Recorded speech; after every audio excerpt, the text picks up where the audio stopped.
2016ला merit fail आर्मीचं, 17ला merit fail, 18ला 196 मार्क पडून मेरिट फेल झालं, पेपर रिजेक्ट झाला. 19ला पण 200 पैकी 200 NCC जमा केलं, पण तरी पण NCC जास्त असल्यामुळे काढून टाकलं. 20ला कोरोनामुळे भरती नाही, 21ला जॉईनिंग कॅन्सल. बेळगाव मध्ये जॉईनिंग आली ती फार कॅन्सल केली. जॉईनिंग कशामुळे कॅन्सल? अग्नी योजनेमुळे त्यातून कोर्टात निघालंय. 2022ला अग्नी फायर ब्रिगेडला 1.5 मार्क पण गेलो. 120 मार्क मला होते, 121 पण पाठचं मेरिट लागलं मुंबईला. परत 2023 22ला स्टाफला मी 2 मार्कांनी निघलो. Final merit. SRP गट 8ला आता 5 मार्क आपलं 2 मार्कांनी निघलो. आता संघर्ष संपला, आसाम रायफल भेटलं. आता आपलं CRPF टेक्निकलचं ट्रीटमेंटचं वेटिंगला रिझल्ट आहे.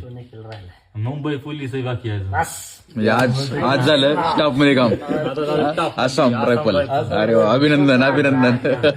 संघर्ष संपला. कम्प्लीट झालं. काय वाटते आज? आतूनच लय खळखळून बस पूर्ण आजचा आनंद वेगळा आहे. रात्रीचे 1:30 वाजल्यात. वा मस्त. आई वडिलांना कसं वाटलं असं आज? फादरला फोन आला पाहिजे. उद्या सकाळ भेटायला आधी जायचं. चालते. ओके, अभिनंदन पुन्हा एकदा. Thank you sir.